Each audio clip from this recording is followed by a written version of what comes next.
Hello, good evening, welcome to Rangers Radio. Join myself, Foxshire, on the show this evening. It's my two muckers, Southside and Bridgeman. How we doing, boys?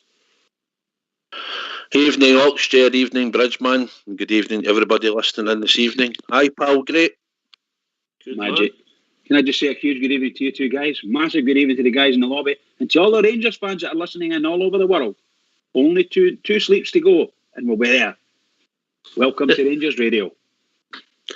Yeah, we got a match on Wednesday. Seems a long time ago, Southside, since we beat them, didn't it? Aye, definitely, mate. Looking forward to it, mate. Hopefully on Wednesday, looking forward to it. It's a long time.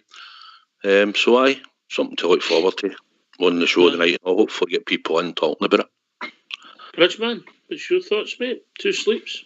Oh, two sleeps, Palm. There's desperation, isn't it? For me, desperation. I just want to go and see my team. It's bad enough not being able to get into the stadium, but no senior team. You had God knows how many holidays with the sort of international break, COVID break, you name it. It's all happened. And we won the league somewhere on about the 7th of March, and it's now, the 10th or something like May. For God's sake, what's going on, guys, Unbelievable. You're right, mate. Over 2 months ago we won the league, mate. Over 2 months. Incredible. I'm seriously looking forward to it. Seriously. But aye, okay. So we move on. Southside, Livingston punch above their weight. They've got results of a lot of teams, particularly at home. What's your views on the plastic pitch, as we call it, mate? It's something I don't like, mate, to be honest. It's not conducive to good football, is it, really? It's the way sort of a couple of the teams have went, but Livingston, I think it was about 3 years ago, possibly. I think they came back into the league. I think they sort of changed to that sort of surface. But I don't like it, mate, to be honest. I think it's the way the ball bounces, players, the way they run on it. Some of them can adapt. I think the younger boys adapt to it because they probably grew up playing on that sort of Astra stuff. But for older players, maybe 26, 27, 28 and that, they're not really used to playing on it. So it's not a surface I like, mate, at all. I think it suited Livingston to get the points. They've obviously had points off us over the years. They've also took points off them across the city. And that might have helped them in maybe the last few years of staying in the league. But I don't like it personally, mate. And I think most of the players in the Premier League, I think they voted maybe a year or two ago about it, and a lot of them said they didn't like it. So I was hoping there might be another vote in the future, mate, and we could maybe get rid of these sort of types of surfaces, I don't disagree with anything you've said there. Bridgeman? A big please for me, absolutely. Please get rid of them. At the top level. The SFA, SPFL should be part of the rules. They should not be allowed to have these these plastic pitches. They're murder police.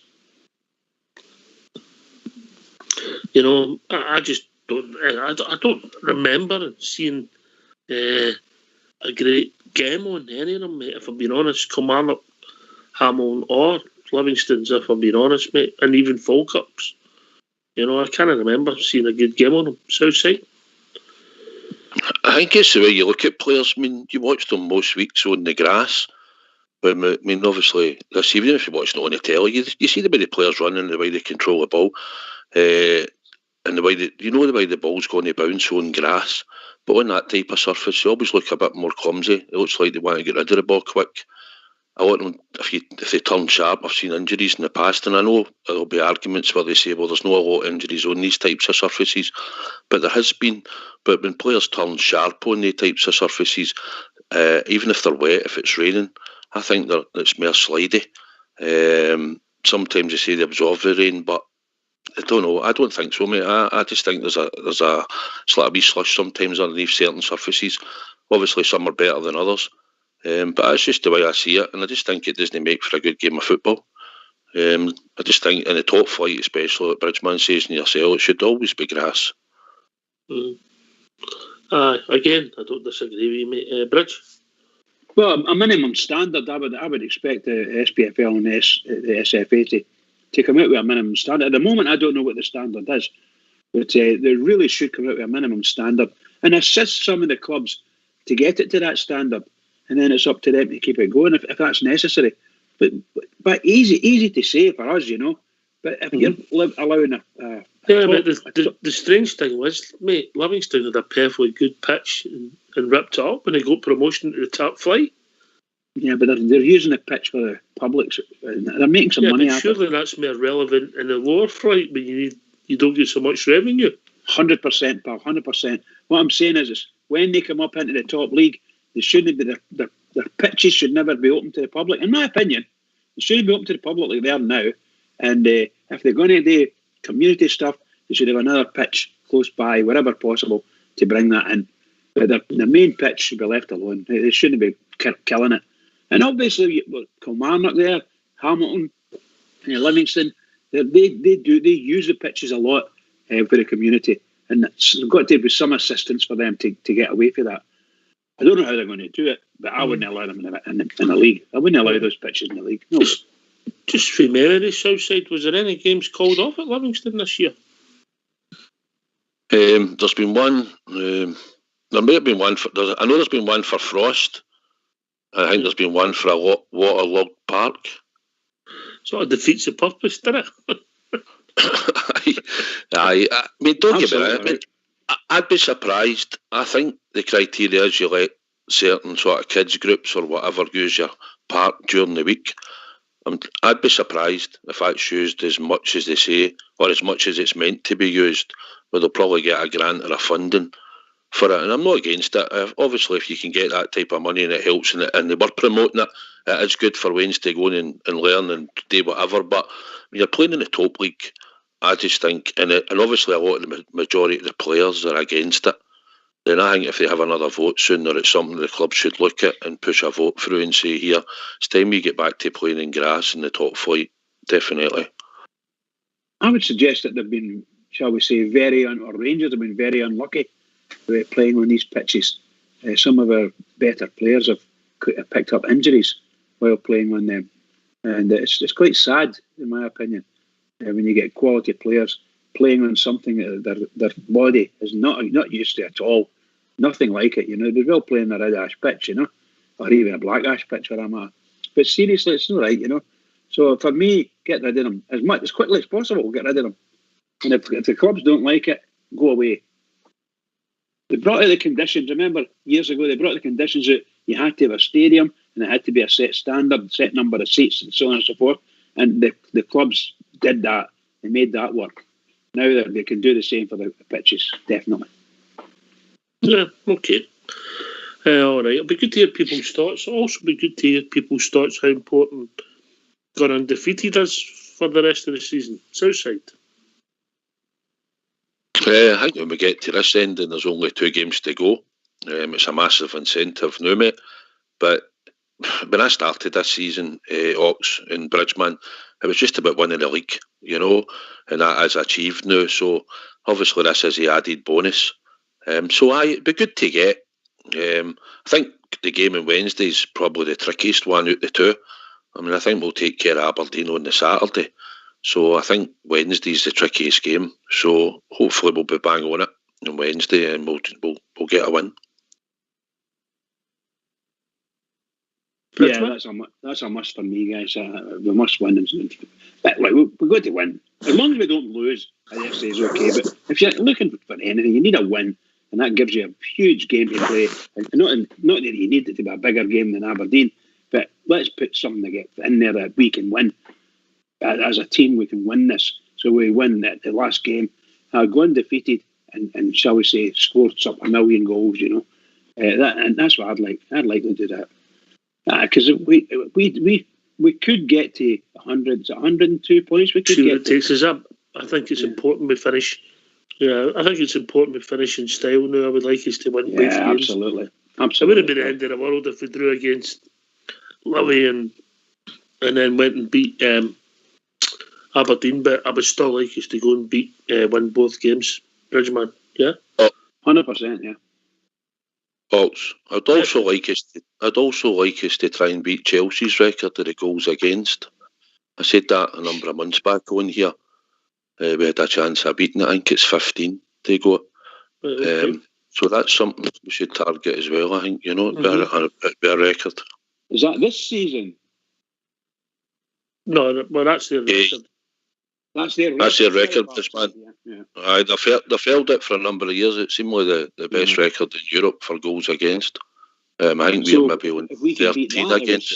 If we can beat that, that would be something as well. God save us. We're thinking up records for our team to make, aren't we? So yeah, a whole season full of records broken. Yeah. Well, it'll be good to hear how important it is to people, what they think of plastic pitches. And we'll get these lines open. What do you think, Bridge? Aye, mate, yeah, let's get the lines open then. Yep, let's get them on. Let's hear from you. Why don't you give us a call on 0141 356 1972. It's your show, it's your platform. Let's hear from you. Maybe now that we've again Wednesday, we'll be talking about again Wednesday. Thursday we'll maybe be talking about the aftermatch and building up to Saturday.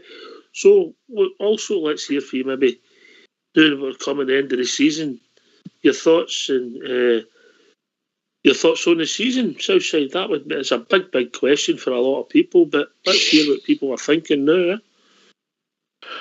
Aye, mate. Well, it's obviously at the start of the season. It was every bear's wish out there that this was going to be our season and we were going to win the league, and we certainly done it, and we've certainly done it with a bit of style.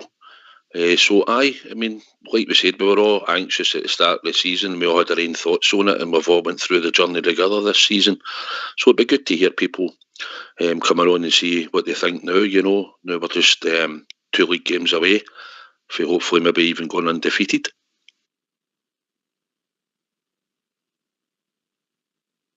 Aye, and I don't think that would have been important for anybody at the start of the season. Southside, it was all about competing and hopefully winning the league. But to win the league, what are we, 23 points clear? 23, Paul. 23. Aye, that was the main priority. Obviously, we looked to try and get a run in Europe, which we did as well successfully. And we were a bit unlucky. I still maintain, Ox, if we hadn't won the league, if they hadn't dropped the points at Tannadice, I think if we'd been going up there to play them to win the league in between that European game, I think we might have put that mob out. I just think we winning the league and everything that came through, the emotions and just the adrenaline and everything, it just knocked us off that wee bit. But no, here you take when you win the league, and at the end of the day we won it on the 7th of March, the earliest ever. So it gets better, doesn't it? So you take it when you win it, but I still believe it sort of curtailed our season going towards the end a wee bit, obviously, we've seen going forward. No, I think there's no doubt about that. Pal. Absolutely. Disappointing to say the least. Pal. What we had since we won the league, we had 2 draws and 2 wins, is that right? We only played, we played them and then it went to the split, yeah? Is that right? Aye. So we drew with them, we drew with St Johnstone, we beat Hibs and we beat them, didn't we? Yeah. Game, aye. Here we are. 2 games to go in the season. We can't remember how we played last week. No, because it was that long ago. When was the last game? 9 weeks ago. 9 weeks ago, the last game. Amazing. What a farce. What a farce in a league. Tell you. You know, it's just, well, that's all right, mate. We wanted to knock out Paul far too early. You can't turn back time, Southside. We all accepted it, but I get your point about the nervous energy left us, if you know what I mean. The adrenaline fell a wee bit, and we couldn't get ourselves back up for the Sparta Prague game, yeah? Aye, that's just the way I felt. But, you know, the most important thing was to win the league. But just when I sometimes sit back and you sort of reflect a wee bit in certain games and times, and I just thought that just curtailed us going into Europe. When you seen the first half performance we put in over there, and the way we dealt with the second leg, I just thought if we still had that league to win against them up there, I think that would have carried us through, and I think we might have even knocked them out. But It doesn't matter. At the end of the day, it was just a thought that I had, sometimes sitting reflecting on wee bits of the season. But the main thing was to win that league, and we done it. And that's what really mattered at the time. We'd all have took that. We probably said at the start of the season, which win the league, and if we didn't win anything else, but we done well in Europe, we'd all have took it. So it was like Bridgeman says, it was a wee bit sad towards the end the way we went out in the Scottish Cup, but at the end of the day, it was the league that mattered. Bridgeman, you're quite an optimist. Did you predict any of this? God, no, not at the beginning. Hope is the word I would use here. Hope. But I think it became quite clear after about 6 weeks that they didn't look great. That them across the city, they didn't look great. But we started to play some good football. And, people, when we're on the show here, we started saying, we could make a wee spurt here and get ahead of them and so on and so forth. And we did eventually get there. And we demolished them. We absolutely demolished them. And we've broken them now. Within 6 months of this season starting, the cracks were there for them, and we broke them as a team. We broke them as a club. They don't know what they're doing, and my opinion is certainly, other than they're saving money. That's the only thing we could say is positive for them. They're saving money. They don't have a Rodgers sitting in there taking God knows how many millions a year off them. They don't have that. They've got John Kennedy. He's doing the same thing, but maybe not as much. But he's taking money off them. I think they're a broken organisation, just broken. And if they think they could walk, I don't think it's going to happen. They think, if anyone thinks they can just walk in, go and get a manager and it'll all look lovely. Wow, that's miracle stuff, isn't it? Just miracle stuff. Who cares? We don't care. I think Rangers, sometimes, Steven Gerrard's in particular. Sometimes in life, you reap what you sow, mate. Please, let them keep reaping. Yeah, it's the biggest crime in Scottish football. Somebody shouted at Scott Brown as he went up the tunnel. All my feelings. Say that again. Scott Brown's done what? Somebody shouted at him as he went up the tunnel after the last game. Yeah. All my feelings, hurt feelings, yeah. You reap what you sow, Southsider. Exactly, mate. Yeah. Exactly. The good thing is they've got to go and do a rebuilding job. Aberdeen's doing a rebuilding job, and the rest of them are pretty rotten anyway, so we should get a right good start next season. That's the way I see it. We've got the foundations stone well laid. We just need to keep adding, and we're off to a flyer. Here. Aye, well, obviously, we will be expecting the same run of fixtures that they got at the start of the last season, being the league winners. That would be interesting, wouldn't it? Aye, I'd love to see. Giggling in the back here. So you're laughing at the supercomputer. Aye, brilliant. They'll just flip it over. Negative for Celtic and positive for Rangers. Aye, right. So they will. They're just dreadful, isn't it? They're so open and right, and it's as if they're right. It's as if they're right. Yeah, away with murder. But we've dumbfounded them completely. How we laughed. Absolutely. Well, come and join us. 0141 356 1972. Yeah, Bridge, we can come on and talk about anything Rangers related tonight. Indeed, aye. Southside, particularly. Come on and talk about Southside. Let's hear you. You got your comments I can tell you a few hand. stories about that, man. Oh, yeah. Camden, Bridge, Camden. Oh, brilliant. That's what happens when you send people photos and try and noise them up, Bridge, man, isn't it?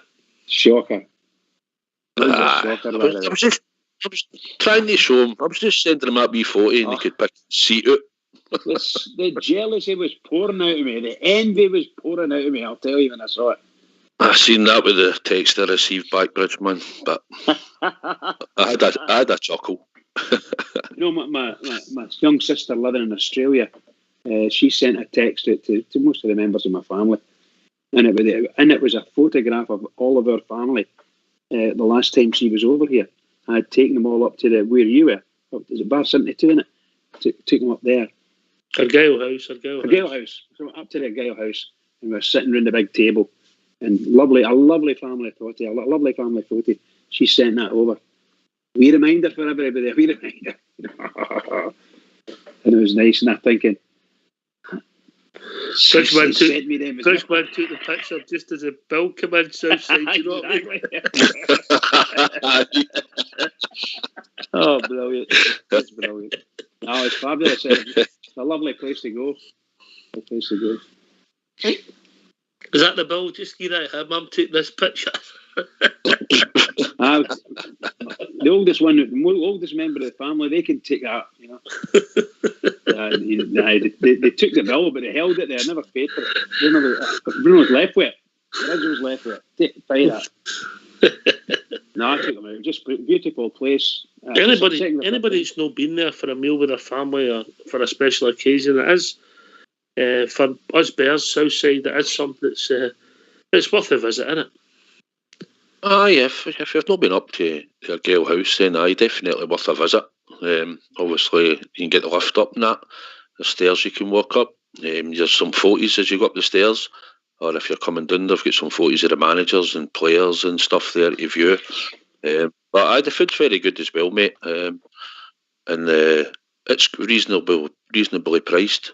So you can go for lunch and also do a dinner menu at night. But aye, I was talking to them as we were leaving, the staff and that. They were saying they're obviously a bit busier after the 17th of May because they can serve alcohol. They couldn't even put music on in the place either for some reason in case somebody wants to sing seemingly. But you're not allowed to have any music on in the background either. But obviously you can go in the wee booth and look across the Ibrox, and the park looked amazing actually for the last time we'd sort of seen it on the telly, believe it or not. It looked very nice. That's my seat up there in the Cortland Road.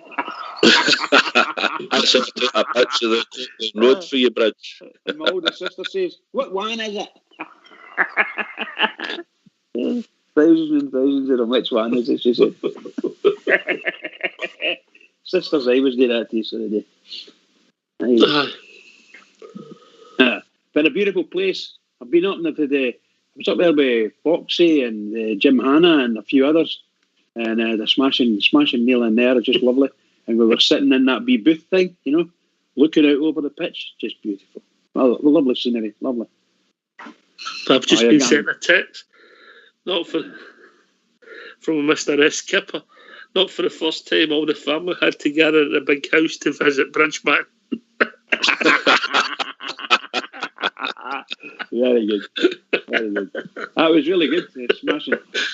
Well said, Skipper. Well said, pal. Oh dear, old Skipper, eh? He never lets you down. Oh, he's brilliant, isn't he? He's absolutely superb. Brilliant. Very quick, very quick. Aye, so if you've not been, I recommend you get a trial. Somebody I know has gone for breakfast on Saturday morning. Somebody you know? Yeah, somebody we know. Somebody on the show, yeah. Is that right?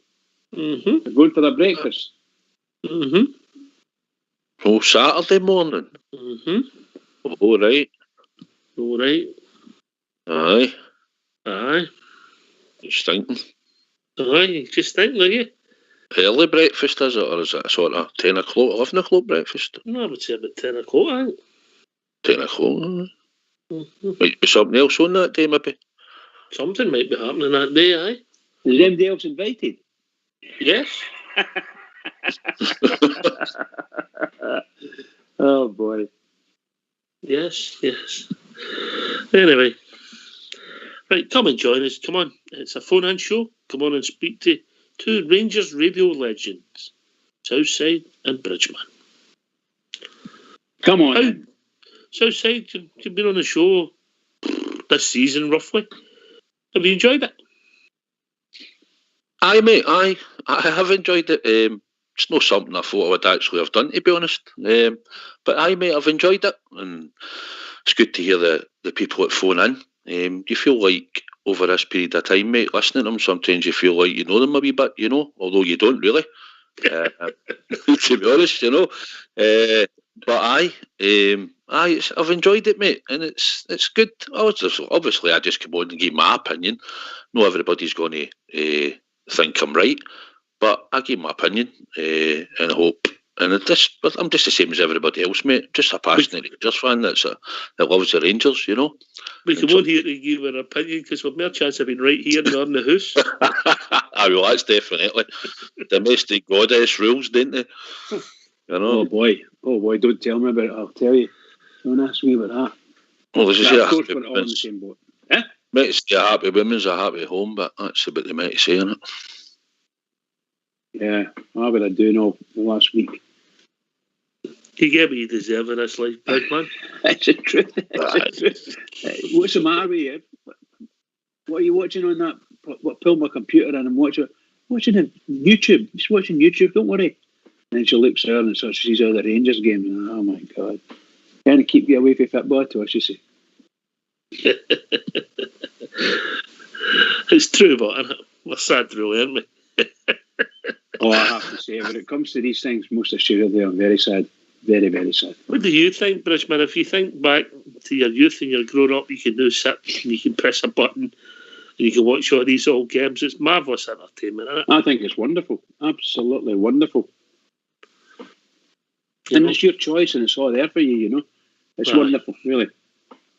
You were lucky if you used to be able to, I believe, it was the older people, the people of my father's generation, they could go into a bar, at certain bars, and they would meet the players, you know, maybe in a Monday night or something like that, after a Saturday game. The players were out for a pint as well, you know. They could do that. And some of the players owned the what do you call it, the pubs. So Tiger Shaw had a pub in, I think it was Main Street in Brighton. So there was a lot of Rangers fans went down there and drank in Tiger Shaw's, you know. That kind of thing used to go on. And I'm not saying that the guy was there all the time, but they lived life differently to what we live now. They didn't have that wee press button thing, and they didn't have the tellies. You know, at least we get the telly. And by the way, there's nothing on the telly for Rangers fans. Absolutely nothing, as you know. So the only downside is it stopped all the debates in pub, innit? Everybody Googles and shows you a video when you're arguing who scored the goal. Aye, sometimes even when we were at the football a year or two back there, when we were at games, somebody can just show you your phone and go, look at that, there's a replay and that, you know. I think, telly's obviously dominating football, you know. You can switch telly on every night of the week and there's games. But for me, sometimes, I think for anybody that when you go to follow your team, telly has dictated about when we've got to go and what times the kick-offs are, which obviously it disappoints you because just people are having to try and get time off work and you're maybe having to take the next day off work for some people that are arranging holidays around about the football. So if you're going and following Rangers, we use them as an example, like away from home. So I think in my time in the last 12 years, 15 years, I reckon I've seen Rangers play every single day of the week. I think if you look back, you'll see we've played a fixture on every single day of the week. Well, obviously Tuesday, Wednesday, Thursdays a doddle. We'll play the odd game Friday night, Saturday and Sunday. What you left with Monday night? Have we played on Monday? Sure we have. It would surprise me. I know what you're saying, mate. It's just the sort of way, just for when your people are trying to travel, you know, and go and watch football. You've just got to put up with the TV are dishing up now because they dish out the money. So that's the only downside. And even going to Ibrox for people who've got to come up from England or come over from Northern Ireland or wherever, even trying to make the home games for games where they're changing the kick-offs to 12 o'clock and stuff like that. You know, it is an inconvenience, especially when you're going to games at Ibrox as well, or they're making games kick off at 6 o'clock at night and that, you know. It's no ideal for everybody, you know. But is the point you're making, you think the TV fans felt more than the travelling fan? The TV fan obviously gets a benefit, but for the fans that travel, you're having to muck your sort of week about to make sure that if you're lucky enough to have the ticket, that you'll get to the game, you know. The television, Bridgman, it's a substitute, and it's no as good as watching the game live. No way. Oh goodness sake, no! I go to Ibrox for the the atmosphere. The atmosphere is fabulous, and you'll never be able to regenerate that atmosphere sitting even in the house with your pals at then, and you just couldn't. You'll generate your own atmosphere. Must be close with that 90-inch telly and the surround sound he's got Southsider. Aye, big speakers and this big massive sound bar. Is it the woofer you're calling it, Bridge? The woofer Aye, it's the woofer. Aye. The noise must be horrendous, but I suppose in a room that size it'll just disappear. She just shuts it off. So she just switches it up when the Rangers and sits later on. That was brilliant. Very cool. Mrs. Bridgeman's got soundproofing in one of the bedrooms. She says, "Didn't you in the room, Bridge? You get soundproofing in there." Is that the same as a padded cell, Southside? just about. Mrs. Bridgman doesn't tolerate that kind of stuff. So behave yourself, please. Oh my God. Oh dear. If she ever listens to the archives, you're finished. You know that, Bridge? Well, I'm not going to say in because I'm the nicest guy in the world. There you go. That's the truth. I'm the nicest guy in the world. I so tell her anyway. How lucky she was, It's brilliant, but it's just a marvellous lassie. Salt of the earth, the Partick. Of course, mate. All the best people are. All the best people are. But right, okay. We talked about the season and who's been in big influences. We talked about Gerrard. We've talked about Stephen Davis. We've talked about Alan McGregor, the manager of the two experienced pros. Who surprised you this season, Bridgeman? Surprised. Who surprised me? I would go insofar as player-wise. I would say that Glenn Kamara has come on a ton. He's brimful of exuberance. He had a wee turn there, but unfortunately, he got caught out with that racist stuff in the European game. That was sad. That was really sad. And I think that, but I'm surprised he's managed to pull himself together again. And I think overall he's had a great season. Superb player.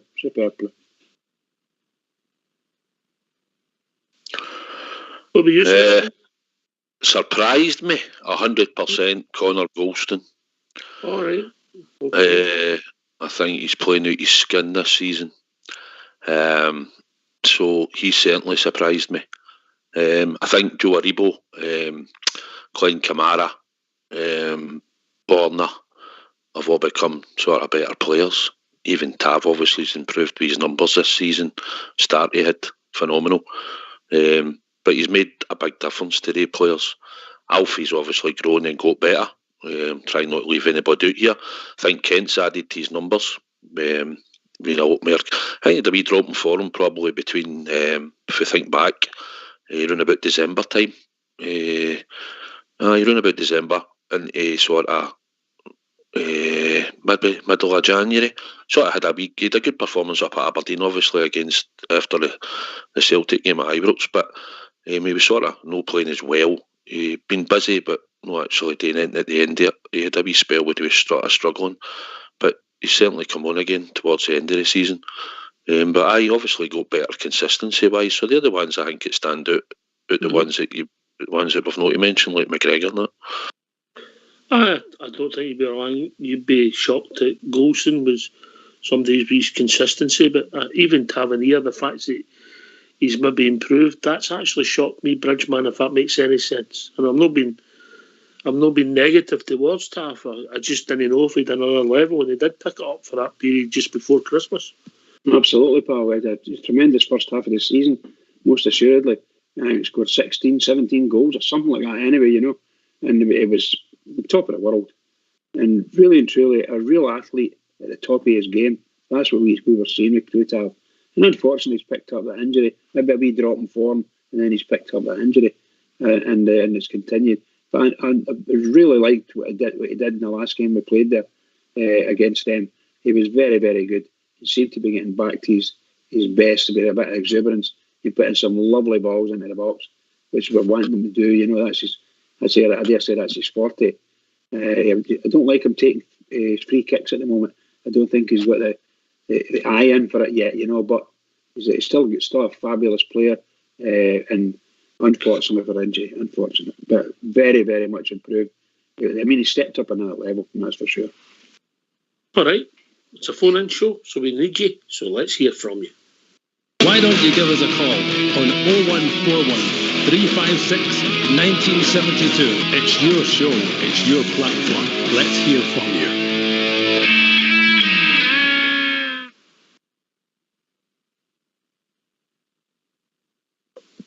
Aye, but I think Connor Golson would be the man that's maybe shocked everybody. I mean, his record in appearances, Southside, for a player that plays in that position, injuries and no suspensions, it's pretty remarkable, isn't it? It has, mate, to be honest. He has shocked me the most to his consistency. I still think he's prone now and again, but he gets too much time to think about things. But I mean, I've got to be honest. He's been really, really good this season, dominant, and he played the amount of games week in, week out. And to be honest, we probably rely on him. And I think Helander complements him when he's in the team. I think Balogun's come in and complimented him as well, and I think he seems to. They all say he talks players through games and stuff. So he's obviously demands a bit of responsibility himself and wants to dish it out amongst the players in the team, and they all take a collective responsibility. And I think that's probably down to the goals against as well. But a big improvement for me this year, mate. I'd hope that if he's there next season, then he'll hopefully continue in that sort of type of form. But he's the one that shocked me more than anybody else sort of has in consistency levels. No trick question, Bridgman. No trick question. What's he got is very unusual in his stats, Connor Golson, yeah? What has he got? Yeah, very unusual. Very unusual. Scores goals. Well, he scored 16 goals. Can I guess? Yeah, of course you can. No red cards.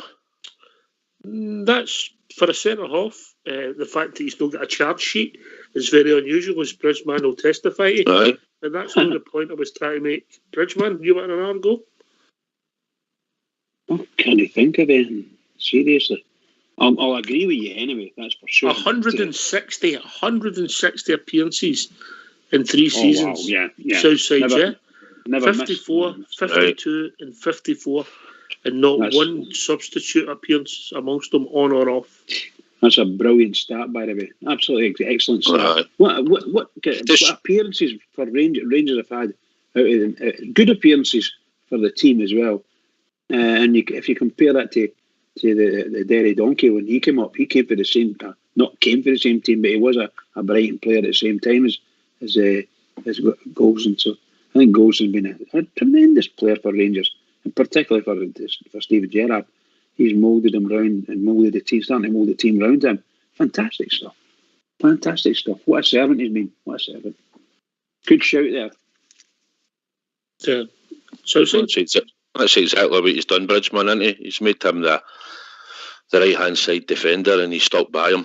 Even when he's made mistakes or he's looked shaky, and he's used partner after partner over the 3 years to get somebody. And I think Helander is the best one that he's had. Obviously, Borna. I mean, you think back, Borna took a good while to settle as well. He was in and out the team, and if we'd probably sold him before the St Mirren game when he scored that free kick that sort of boosted him, Borna might have been away as well at one point. Sometimes players take that wee bit of time to settle in. Same as Hadji, people have been a bit critical and stuff. I'm not saying that he might make it. I think if there's decent money on the table, I think it might make sense to take it, considering the sort of system we play. But sometimes players take a bit longer to settle in, because I've heard the shows over the last wee while talk about captains and different types of players and that, and it got me thinking. So Connor Golson now shows the maturity of a Rangers player, doesn't he? He knows what the club's about, he knows the standards now, so hopefully he just maintains a good performance for me next season if he's still at the club. I agree with that. Absolutely agree 100% with that. He's when you talk about him playing, I love to see him getting the ball inside his own half and stepping into the opposition half, and or pinging the 60, 70 yarders across diagonal. It seems to be. He seems quite a good passer with the ball at times, but he does play. He does play as a role, as cover, major role as cover for Taverniers runs up the park. He does play that role, and he plays it very, very well. Very well. I don't know if Helander is as good a defender in the game as Goldson, but I do like both of them.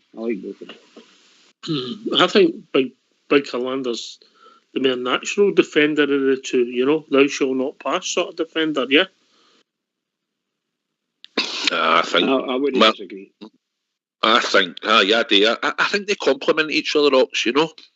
Mm-hmm. And it's always when you've got somebody that can read a game. I mean, I've heard people on here all year saying Helander lacks a bit of pace and all that, but he reads the game well, gets his position, and he maybe doesn't always get caught out. Okay, going back in Europe, he had a couple of wee ones after his injury. But, I mean, if you probably put your hand on your heart and think, how many times has Helander really cost us this season when he's been in the team?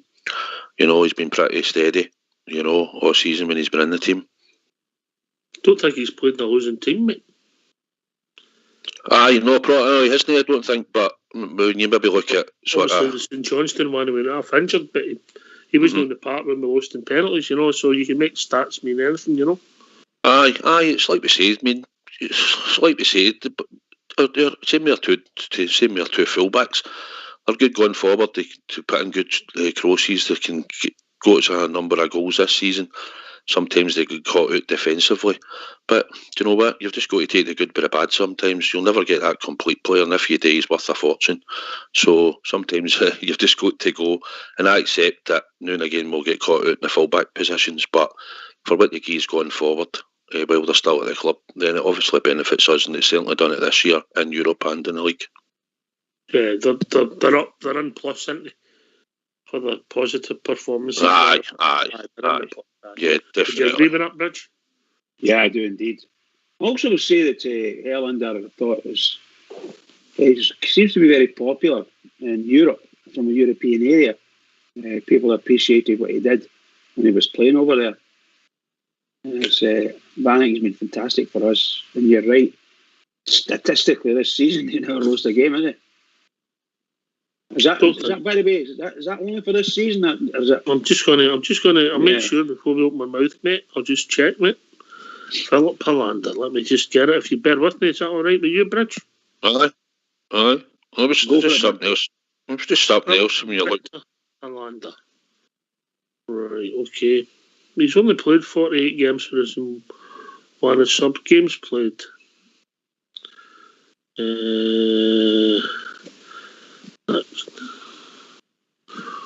One, oh right, okay. League Cup final. He was off the park, wasn't he? Bayer Leverkusen away. Must have played in that one, yeah. Yeah. No, you'd have thought so. Mm-hmm. Aye, that's it, mate. And then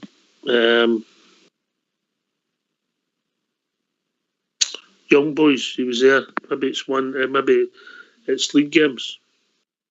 The thing about him, Ox, is he's a finished article. Never lost in the league, mate. Never. It's getting like a finished article with a player in it, you know, or we're getting him at a good age where he's got the experience. He'd played in Italy, you know, probably he plays for his national team. So at the age that we got him at, you'd expect to have that bit more experience. It's no sort of a project or anything like that, you know. And the way he's played for us and the performances he's put in most of the time, he's been pretty consistent, to be honest. 25 years, a big man. Just turned 25 there last month. Right, I thought he was slightly older than that. I thought he might have been 26, 27 there, to be honest, mate. I was thinking 27. Right. 25, that's brilliant. That's brilliant. When I looked at him, and I mean, you look at guys, and some guys have got a natural youth like me, and then there's yous, you know, you've got a lived-in faces. Shocking, Bridge, innit? It's shocking, really. We need to stop letting them away with us. It's a shocker, but there's not much you can do when there's a shocker on board, I'll tell you. Yeah, it's the only thing I want. Magic mirror, Southside magic mirror. Aye. It's definitely magic when you look at it. Yes, many a true word said in jest, brother. That's cruel saying that by Southgate. It's true, but...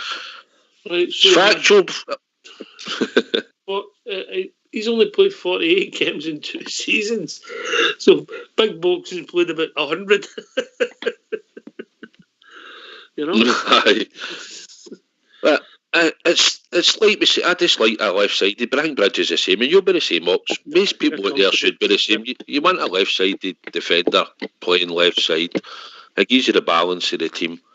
Because obviously Big Katic had to go out and play left side when Golston was fit. You'll no move him. You know, it's a movable, innit? He's a movable rock. So it's the one that Stevie G trusts, and somebody's just got to play left side. So I think with Simpson and Hollander there, if the two of them remain with going forward next season, then I think if you want to play in that team, you'll need to try and move Golston. And that'll be down to Katic or anybody else that he brings in, I think, you know. Difficult. He's the man in possession, trusted at the moment, Bridge. Yeah, I agree. If he's got the job, he's got the job, and that's all there is to it. But I was going to ask the question of you two: what do you think? Will Katic ever get back to our first team and fight for a place? I don't know. I just don't know, because he's been away for a long, long time. How long is that, Oxtail? It's over a season now. Well, he would have been out at pre-season, didn't he? He broke down at pre-season, and he had his injury before we finished because Big Edmondson was playing, wasn't he? Yeah. So he'll be about 15 months at the moment, yeah?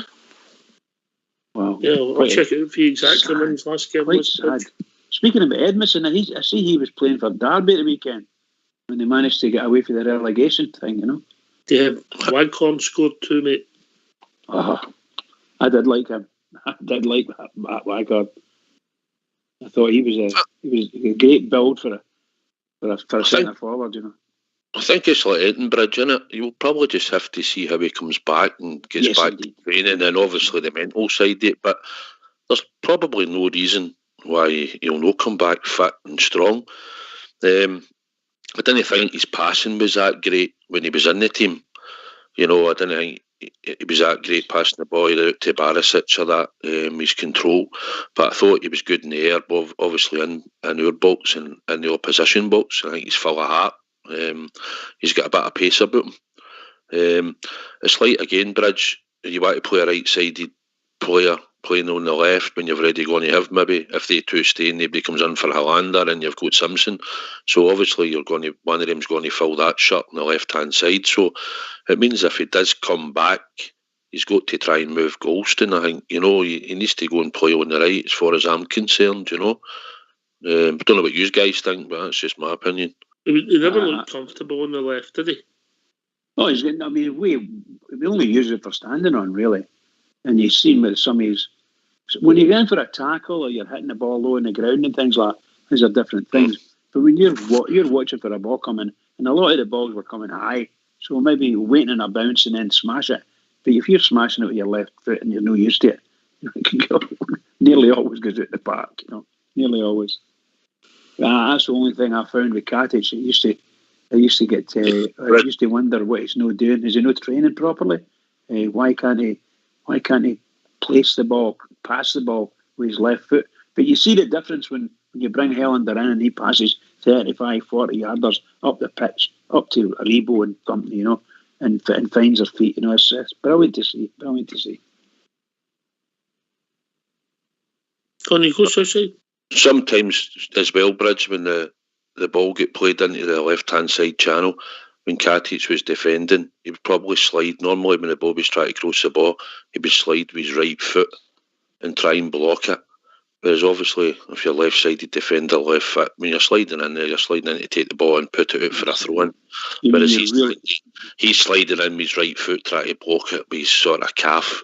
It's just because he's playing that side, you know, it's probably on the other side, he takes it naturally and slides in with his right foot. But when you 100% right there, 100%. Don't get me wrong, I'm not trying to criticise him. It's because I think he's quite a good player and he's certainly a goal threat. And I'd like to see him get back to fitness and hopefully he could have a career with Rangers. But it's something that you'll have to look at going on next season. But it'll be down to him.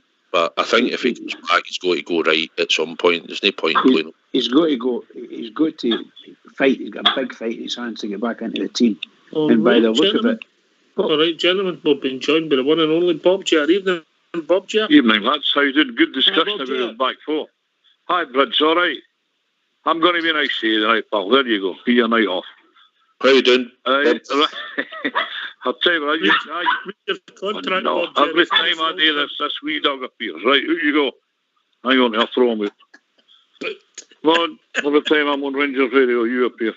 You must be a fan, I know. Everybody else is. Aye, the back four has been exemplary this year, and it's a great balance, with Golson and Tav on one side and Hollander and Barisic on another.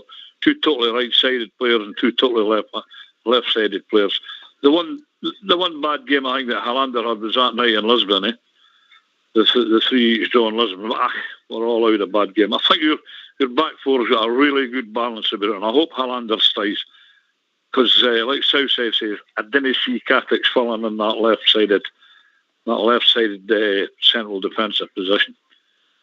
So, what do you think yourself? I mean, the one thing Katic has got in his place is he's young.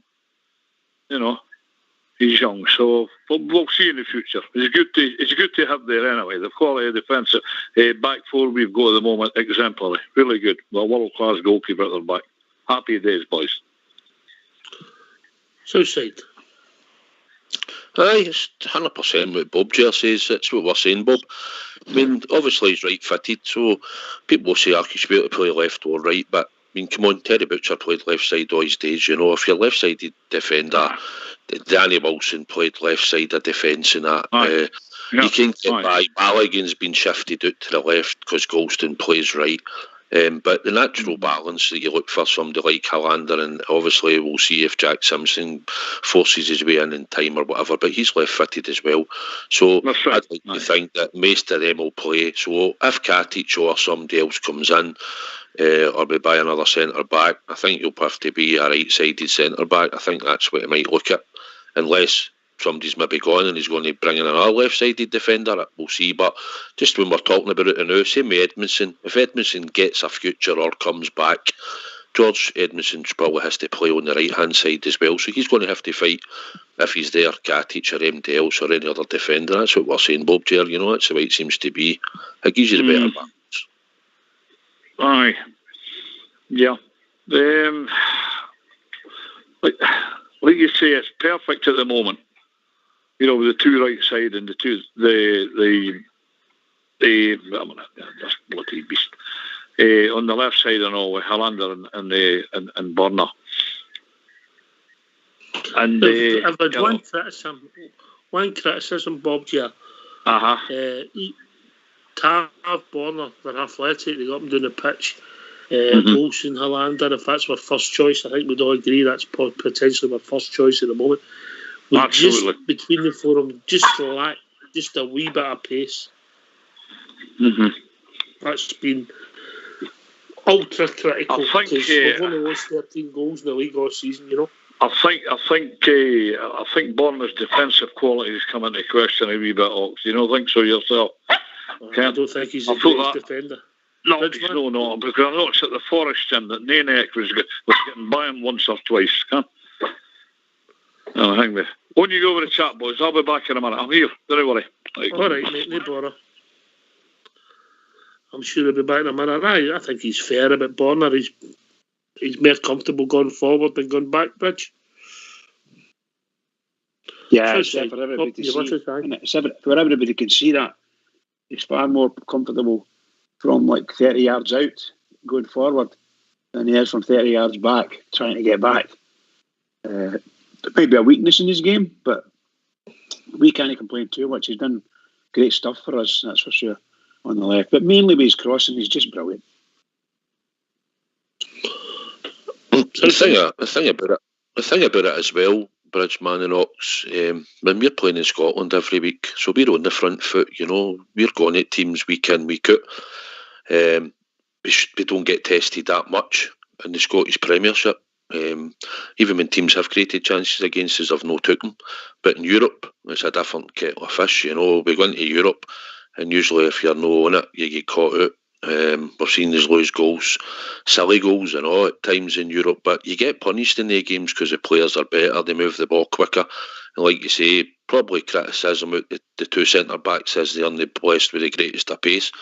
Probably they get themselves more positional sense at times, but Europe's the one where you've got to be more on it, and sometimes we're not always dictating the play, although this season in games we have dictated the play in some of the games in Europe, but when we go into the Champions League, we'll not be going in there to dictate games of play, so we'll have to be sitting, be patient and be a bit tighter. That's my hope, and the defenders will sit in and make the right decisions. But it's the one criticism, centre-backs slightly lack a bit of pace. No criticism, just an observation, Southsider. Aye, because we'd like them to obviously have more pace in that, but if you're only picking out wee things out, we really want the complete player. That's what we want every week. Every position, we want the complete player, you know. Yeah. Can I just send my commiserations to the ladies' side who obviously lost a big game yesterday. Hopefully as the season progresses, they can bounce back for it. Obviously, a big learning curve. You've got to take your chances. You back with us, Bob, J? I'm back with you. Apologies, lads. Sorry about that. No, but I couldn't get concentrating there. We're well used to it. Oh, we are, aye. I agree. I think the back four does lack a wee bit of pace. Maybe Tav's the most paciest player at the four of them. But hey, come on, what about the goals against record in the league? Yeah, we can't criticise too much. And United, me and you had said that Maguire's worth 80 million quid. Well, Connor Golson must be worth a few bother now. I can say, because I don't think Maguire's any better a player than Connor Golson is. Seriously, I don't. I know he's playing in a far higher standard of the league and all the rest of it, but I really don't think that Maguire's any better a player than Connor Golson. I don't think so. I've not hear an argument for me, Bob J. No, absolutely no. If he is a better player, then it's not by much. No by much. No by much. No, absolutely not. Nobody's. And to me, Maguire looks a bit stiff or a bit sort of awkward when he passes the ball, where Big Golson looks totally fluent to me. Yeah. Okay, different standard of the league. Yeah, he's not £77 million worth better, but no. I'll just say not knowing that one.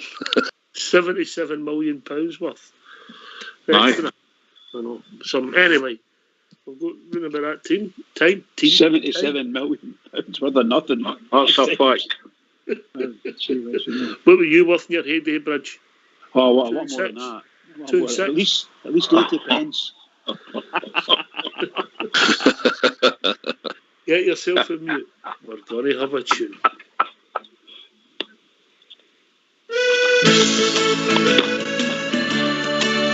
Oh, every other Saturday, my half day up, and it's up to the match I go. Happily we wander down the Copeland Road, me and my wee pal Joe. Oh, we love to see the lassies with the blue scarves on. We love to hear the boys all roar. But I don't have to tell you the best of all. We love to see the Rangers score. Whoa, me, oh, me, oh, me, oh, my. Oh, how we love to hear the cry. We love to see the lassies with the blue scarves on. We love to hear the boys all roar. But I don't have to tell you the best of all. We love to see the Rangers score. Oh, we won the Scottish League about 1,000 times. The League Cup is simple too. We gave some exhibitions in the Scottish Cup. We gave a Wembley Wizard too. And when the Glasgow Rangers win the European Cup, they won they had before. We'll rally round an Ibrox 100,000 strong. We'll give the boys an Ibrox roar. Whoa, me, oh, me, oh, me, oh, my. Oh, how we love to hear the cry. We love to see the lassies with the blue scarves on. We love to hear the boys roar. But I don't have to tell you the best of all. We love to see the Rangers score.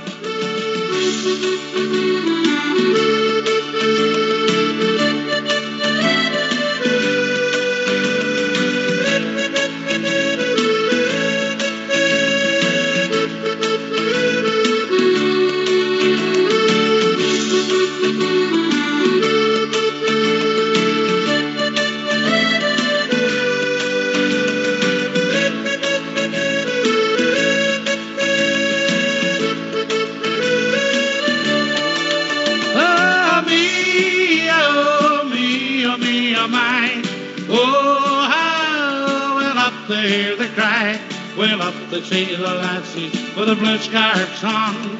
We'll up to hear the boys roar. But I don't have to tell you the best of all. We'll up to see the Rangers score. Oh me, oh me, oh me, oh my. Oh how we'll up to hear the cry. We'll up to see the lassies with the blue scarfs on. We'll up to hear the boys roar. But I don't have to tell you the best of all. We'll up to see the Rangers score.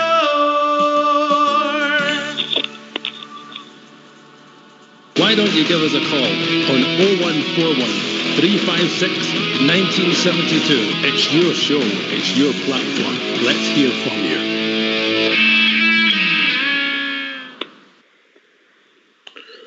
Yeah, we don't seem to have a problem as defenders go south side, but midfield we're definitely short of bodies going forward. I think what we really need is a scoring midfielder, somebody that scores regular. It'd be interesting also if you probably dug out stats to see how many goals. If you take the midfield normally off it most of the season was Kamara, Davis and Jack. If you probably look at the amount of goals they've scored between them. I think Jack only played them 18 games this season. Do you want Kamara? Kamara, Davis, Arfield. Even Aribo will have good stats, but his stats is further up the park. Where he's probably scored most of his goals playing in the front three. But that's something that we need to address. I think somebody like Gary McAllister and Stevie G, they used to score double figures probably most seasons for their clubs that they played at. So Kamara, 104 starts, mate, 93. It's 104 appearances, 93 starts, 11 substitute appearances, 4 goals, mate. Aye, there you go. He scored 2 this season, yeah. Yeah, Stephen Davis, yeah. Stephen Davis, he'll probably be about 4, maybe. I think you're being optimistic. Obviously, when he did score them, they've got to be overhead kicks, you know.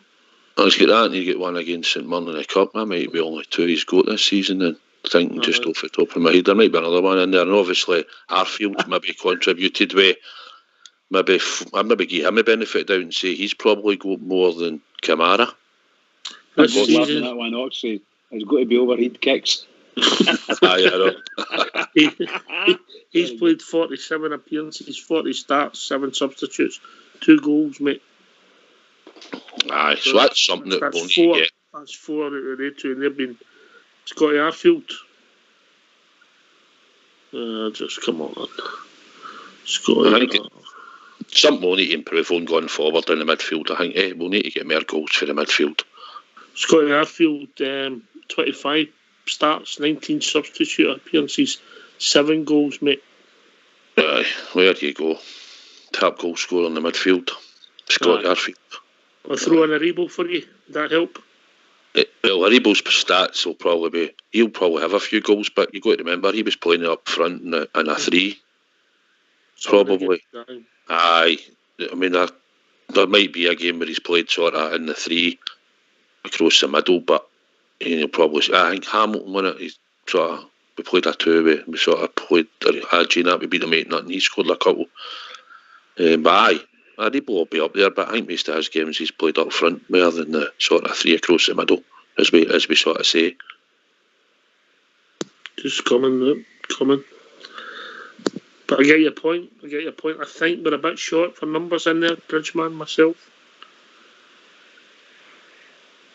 It's proven that at the end of the season here, you know, that sometimes we're struggling to make up numbers in certain key positions. And you look what happened to the last game there when Rebo ended up playing a left back. And the boys plays virtually every position on the pitch, left wing and right wing, midfield. And I like him in midfield. I do like him in midfield.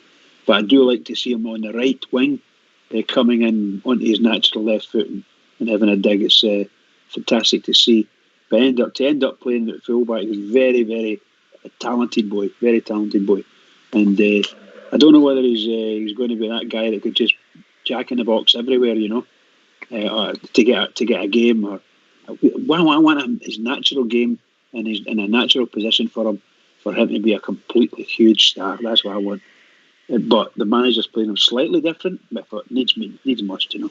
Mm-hmm. He's made 41 appearances, 34 starts, 7 substitute appearances, 8 goals. Yeah, so if we just say half of them was played as a forward player, I take your point. Yeah, you've not even 20 goals, Bob, between the 4 main midfielders. No, we haven't. I have noticed that myself. There's been a lack of goals in midfield. But I would like to see something. I'd like to see a big ball winner there in the midfield.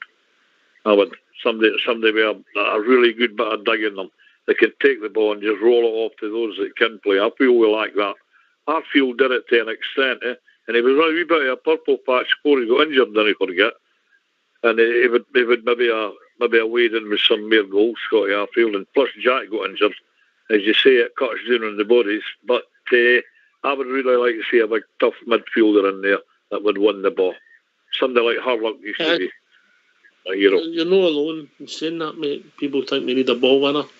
But I think the stats go towards Southside. That would, when you look at it, we haven't scored as many goals as you think in there. No. You know? No, we haven't. No. You know. That cannot change, though. All depends who he brings in. If we know that and we notice that, Mr. Gerrard notices that, so that could all change. Never mind. Fashion Sakala will score 100 goals next year. We'll be fine. Aye, well, the press. Go on yourself, Bob Gerrard. Go on yourself. Brilliant.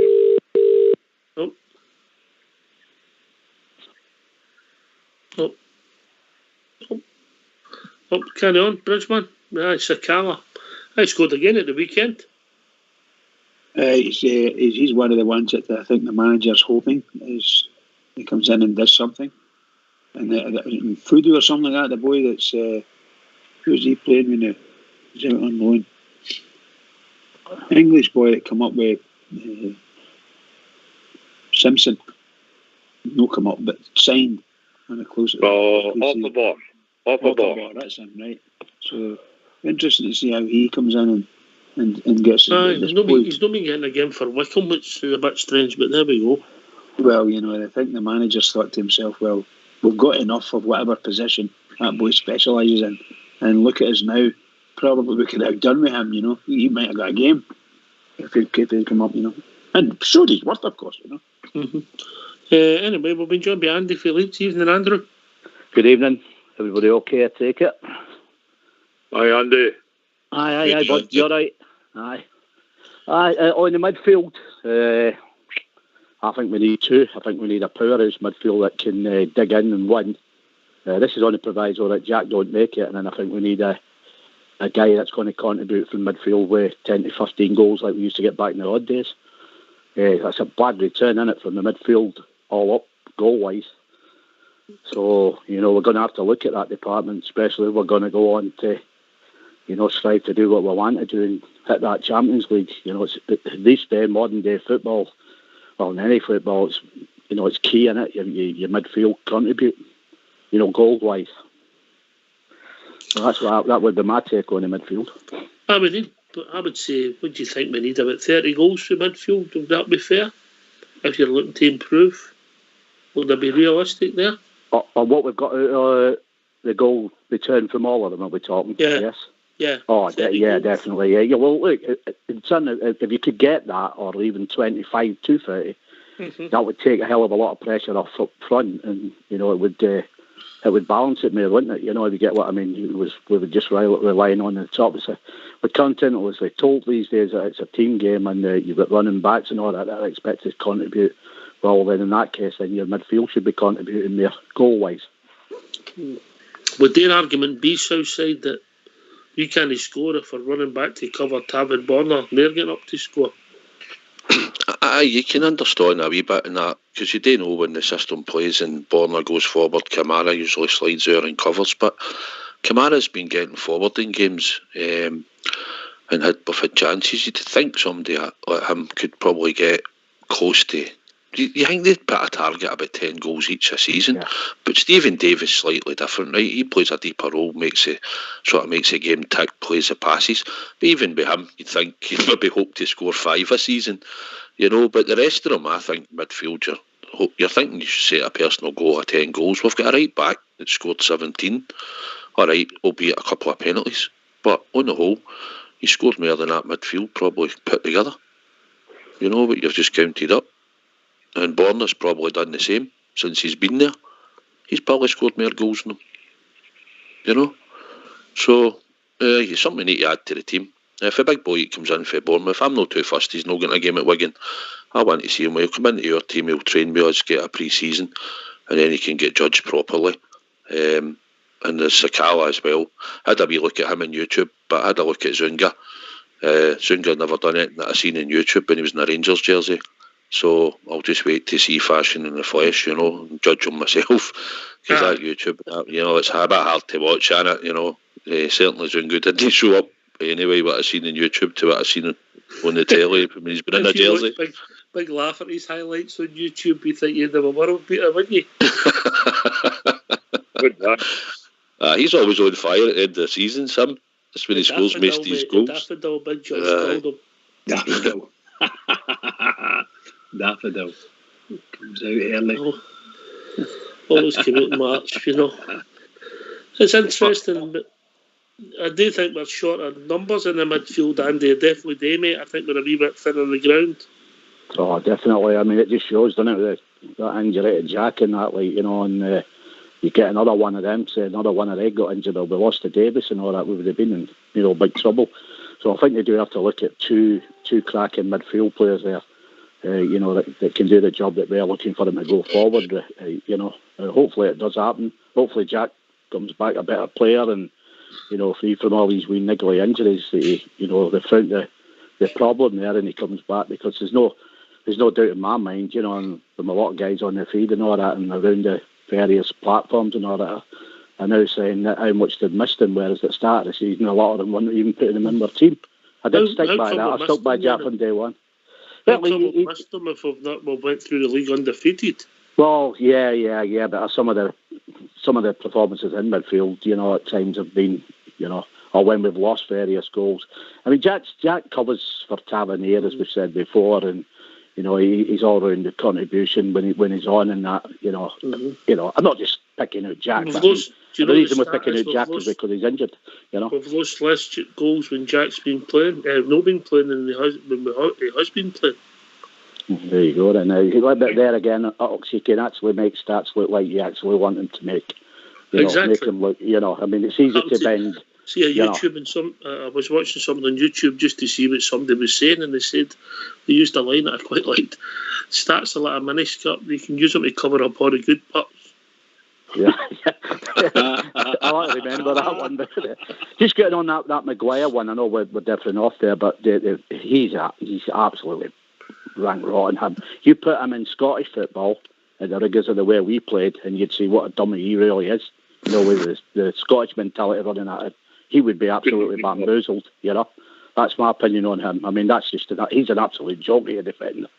I mean, the reason he probably gets away with things is because he's playing with Man United. He's got other players around him. But if you put him in Scotland, in the way that Kick and Harris are up there, you probably would never heard of him after a couple of seasons. You know, to do him, he's just not a good defender at all. You know, but there you go. They look at the money he's going for. But that's just a bit of garden on there from what you were talking about earlier on. £80 million. You don't think he was value for money there, Andrew? Oh, definitely not. Not at all. Well, said what I think. Like in Scotland, they kill him. That's my genuine opinion. I'm a froze and the people we got up the road there, right? They kill him. Honestly, I mean, the strained look on that guy's face on many times that I have seen him. Christ, he'd be totally turned over if he was in Scotland. That's what I think about him. He's rubbish. That's all I can say there. All right, Gav, that fence. Anyway, we've been joined by Jordan. Evening, Jordan. All right, guys, how we doing? Hi, Jordan. I've tried to phone the show a couple of times, and it's an English guy that always answers the phone for some reason. I don't know why that is. Correct, mate. That's correct. Right. Yes. Part of the team.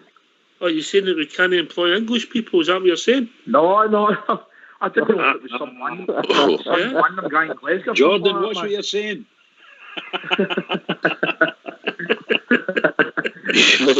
He's the man with all the power, Jordan. Aye. Hey, we've got your number, Jordan. I know.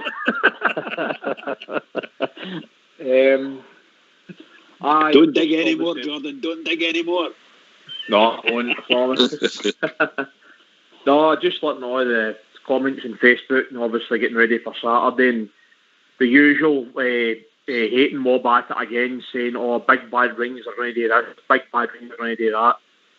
Do you know what? I'm sick and tired of listening to these folk. Do you know that? Yeah, well, I've seen there was people flying flags and all that outside the Scottish Parliament. So what's good for the goose is good for the gander. Aye, it is. Yeah. You know, things are moving on, and there must have been a tremendous spike the last time we celebrated. I don't think there was any spike. What's the bridge, man? No, I didn't hear. Well, apparently they were saying there was a couple of spikes, but I didn't think that much came of it, to be honest. Not that I've seen anyway, to be honest. Things have moved on, and obviously if you've had 2 Jags like Laurie Elgin's on here, you should be able to go anyway. Aye. Main question tonight is, yes, do you know what's happening to the defence for the next couple of games? Like, who's going to play it back, right, in the left back position? We'll no know tomorrow that there's potential that Borna might be fit for tomorrow, mate. Oh, that's good. The scan didn't come back near as bad as I initially thought, you know? Because I was wondering if that was the case, you know, who would you have played in that position, like with Jack Simpson? I thought, that's stuff a strange, isn't it? Aribo, and then Arfield in midfield. If Arfield's out for the season as well, and then you would have to have played somebody else in midfield. Who would have put in midfield? Davis, Kamara. Oh, Hadji.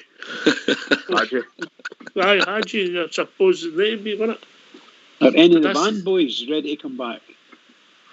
No, they've still got They're going to miss out all the rest of the season, yeah. Okay. You know, but we're doing it a bit bones. For all mayors, it's all about maintaining the undefeated run, eh? That's all about it, pal. Undefeated run, yeah. Oh, it's about, and we're going on to a plastic pitch here on Wednesday night, and Borna might turn around and say, "Look, I didn't fancy this plastic pitch."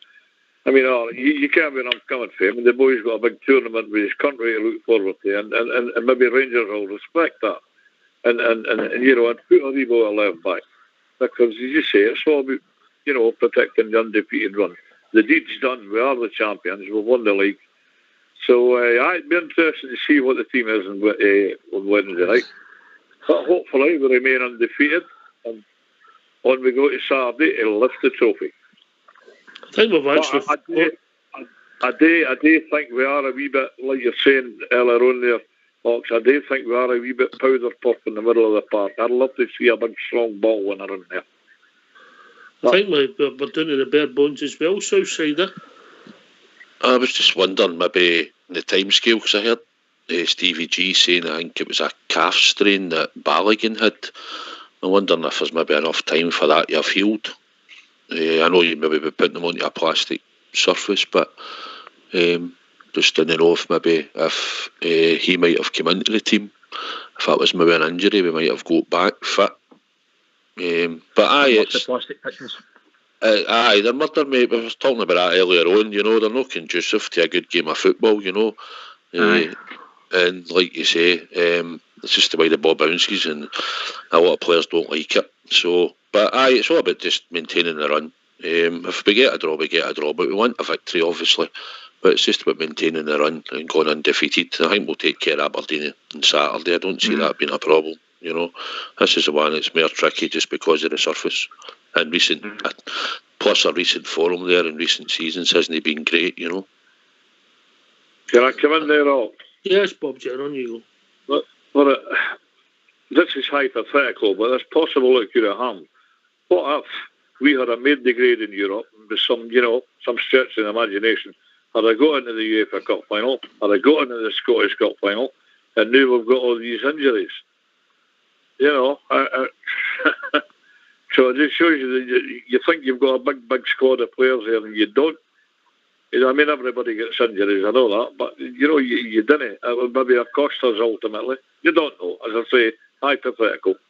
But another one or two bodies in there wouldn't be welcome. Ox, I'm going to have to side out, mate. I've seen a wee phone call here for a friend of mine that's in the hospital, so I'm going to call him. Hope everything's all right, Bob. Jen, all right? I hope so. You take care, boys. Enjoy the rest of your night. Cheers, Bob. Cheers, Bob. Cheers, Bob.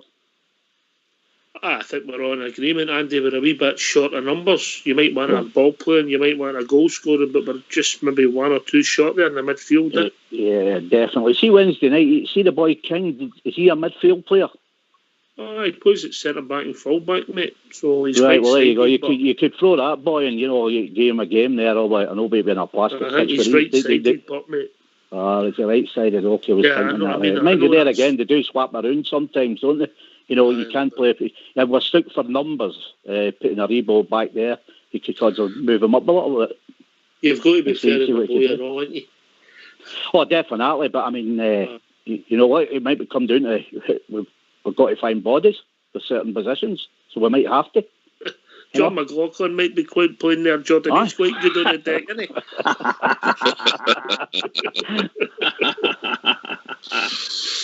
So is Balogun out for the rest of the season then? We don't know yet, mate. We've not had any. So the chances are that he might be fit and available. You could move Jack Simpson across there to left back if Borner's not available. Left-footed player, you know, left-sided player, should I say? Yeah, we'll see. It'll be interesting. Good point, Jordan. Absolutely. You know. Are you looking forward to Saturday, mate? The Bears lifting the trophy. I'll be going up. I'll go up to Glasgow. We've got a hotel booked up in the Premier Inn, so going to get in there and watch it, and then go out, get lunch, get a few drinks, then back to the hotel at night and watch the champions lift the league. Right, okay. Sounds like a man with a plan, Southside, doesn't it? Yes. Right, certainly is all sorted. Hope you enjoy your day, Jordan. I'm sure you will, buddy. Boys will do. Hope everyone enjoys their day, not just me. Hope everyone enjoys their day. I'll get that English guy to give you a phone about 3 o'clock Saturday. A Chelsea fan. Oh, don't say that, mate. You'll be running all the holiday inns looking for you, mate. You know. But it's a big day for us, Andy, as a support on Saturday when we lift this trophy. Yeah. It's just, do you want a ban? Jordan, he's just typed in the one. It's been nice knowing you, Jordan.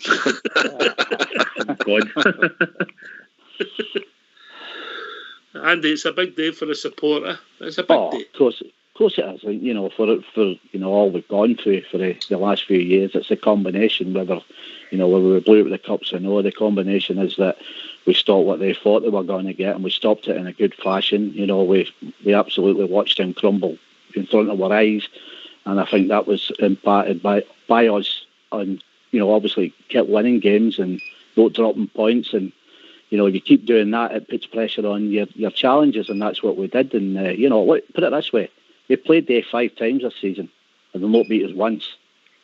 So we can't be that bad, if you get what I mean. And the record speaks for itself. I'm all right Saturday. My daughter, she does them ladders, them cocktail ladders and all that.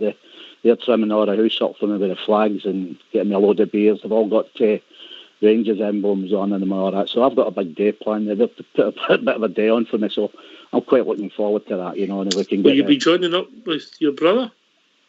No, he's all right at the moment. He's up and down at the moment. Like he's got a few things to sort out. But I will be speaking to him, obviously, right enough. But Hopefully. He'll probably crack a couple, knowing hadn't had enough late. But I've not seen him for a long time. Actually, we need to up like a good few years now. Like, I don't think you're alone in that, mate. Hopefully, we're coming to the end and everybody can get seeing each other. Then you realise how much you don't like each other. Yeah, well, you know exactly. His problem's been I've always been the good-looking one, so he's, it's kind of bothers him. You say the good looks and the brains have been a curse for him. Well, you're probably right there, aye. But no, he'll be good. He's just got a few problems to sort, but he'll sort them. We'll go forward, like, and I'm pretty sure he'll be back on again, right? But for what they're doing on Saturday, like, I got windy out there last week, like, so they were saying to me, like, kind of get all your flags ironed and all that, so you kind of know they're up to something, don't you? Mind you, having said that, they'll be there 4 hours if I dig them all out for them, mate. Yeah, get them all out for them. Get them all out, yeah. You'll be able to wear your Rangers radio badge? Yeah, did you get your badge through? Yes, we've got ours. Yes, we've got them. They're still up at Shug's right enough, but they come down late. But we're all sorted with them. Thanks for guys. Can I jump in? Yes, you can, Jordan. Sorry, I didn't know. Obviously, venues and that for Saturday. Like, I know that the Rangers supporters clubs can open, like the Bristol Bar, the Loudon, and the Wee Rangers Club. Are they can open Saturday? Well, it depends if they've got. Or just I don't think the Loudon's decided not to open, didn't it? Yeah. The Loudon next to the stadium, yeah. The wee club's open. I've seen that advertised. Yeah, ticket only. Yeah.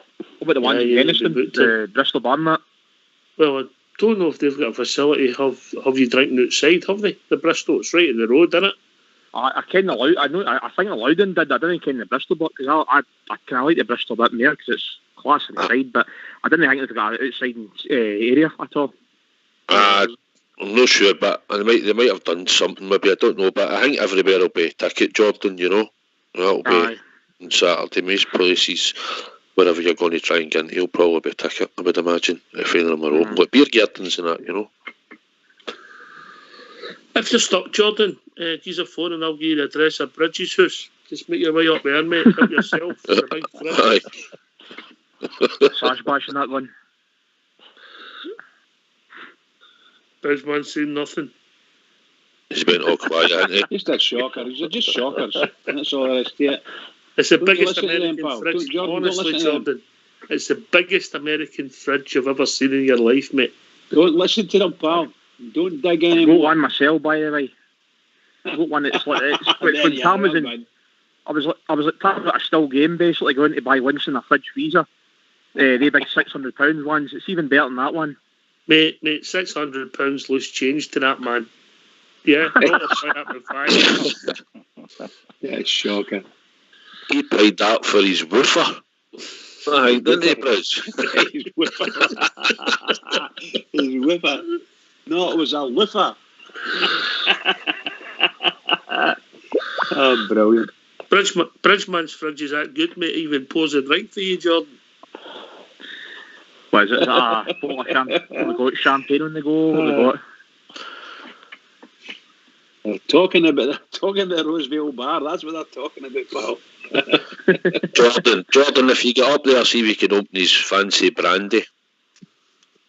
Oh, I'd probably have a few before I even got If you get into that, Jordan, you're a better man than me. You don't let me near it. I'll probably in the vital stuff before I got on the train, to be honest. I heard that all. That's how I mentioned it. With the shockers, isn't it? A pile of shockers, I'm telling you. Yeah, looking forward to Saturday. A big day for the support. I hope everybody enjoys herself, stays safe and celebrates it. And obviously, it's quite good that, in some respects, in some places, we'll get a pint. Obviously, there'll be restrictions south side, but we'll maybe enjoy it with our mates we've not seen for a long time. Hi, mate. We've got a wee beer garden booked, so we'll see a few people we've not managed to see all season, so it'll be good to catch up with everybody together and enjoy it, So that's the main thing. I'm looking forward to celebrating it with my pals that we've been, well, not this season obviously following the Bears, but we have in the past, and we went down all the divisions and went all through the leagues and that, so there'll be a good few years and we'll all catch up we can get a wee celebration going. That's what I'm looking forward to. Here. It's, who will you be speaking to on Saturday, Bridgeman?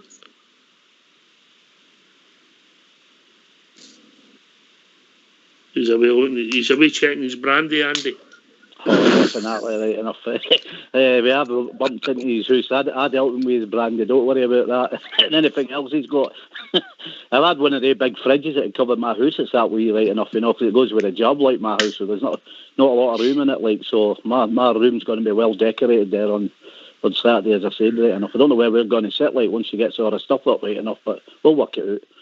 But like along the way, what we've been through, there's going to be a lot of memories. Like we said, when we actually won it, the emotions were there when you did the Lang show that day, and it was great to hear, all the old guys that had been on before, and where we've been, and I'm pretty sure it's just going to be the same as well. I'm in a lot more happier place, as I said to you before, my dad kept coming back to me, but I'm in a better place this coming Saturday, and what I was there. I know, and I say it for us. There's a lot of pressure being taken off a lot of people.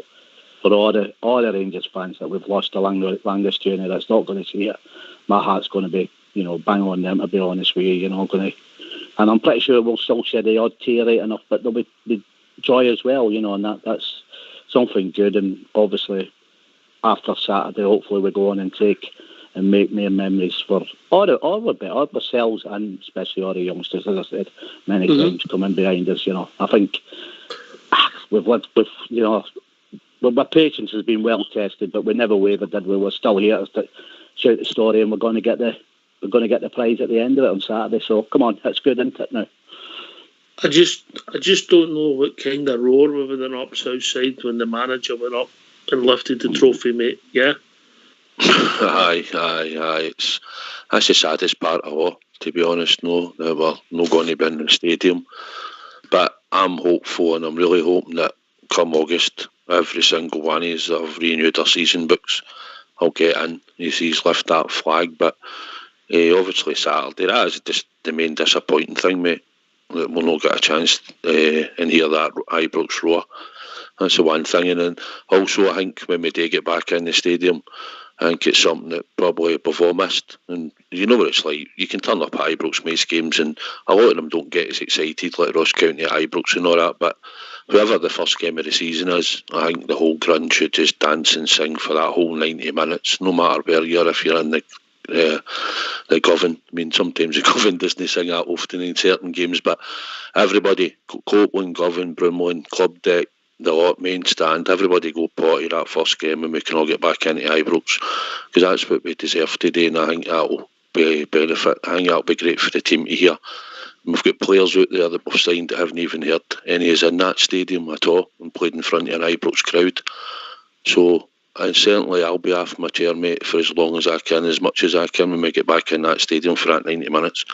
And I hope everybody feels the same and just goes Lanzarote. Let's go potty that day, Yeah, well said there. Right enough, because you see another thing as well, right enough. See, when we do get back in, hopefully at full house, right enough, they'll bring that trophy out, so you will get that raw.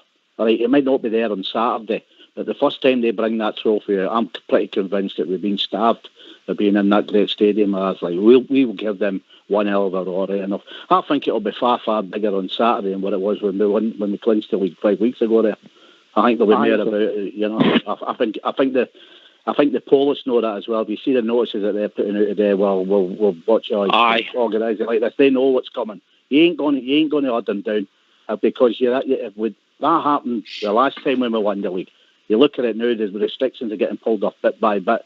So other people that would at the time that were saying no, we'll give you a miss on that. And I know loads that said no, I'm going to be there. So it's going to be far bigger than what it was the last time. I'm pretty sure we'll behave ourselves like we always do, I think this will be a happier occasion rather than an emotional occasion like it was that day when they dropped the points at Tannadice, and I think we were all happy, of course, Southside, but it was emotional. Aye, it was certainly emotional that day, that Sunday. I've seen some of the things coming out for Police Scotland and that, but I mean, in the day, there's been a few. I mean, I've seen Partick Thistle were out celebrating when they won the league. I mean, outside the Scottish Parliament today, and on the telly there was plenty out there with their flags and all that, and there was nothing getting said about that. As long as people can celebrate, if that's what happens, and everybody behaves themselves, try to conduct themselves the best way. But at the end of the day, it's a long time coming. So Saturday will be what Saturday will be, mate. I'm not getting anybody's about it, you know.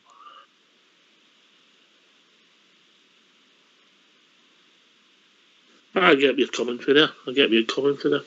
It's all about enjoyment. Jordan, it's special for a lot of the young bears. If you're a certain age, you know this will be maybe the first time you've maybe seen people as lift the league flag, league trophy. The boys that are the future of the support. It's special for the young people there.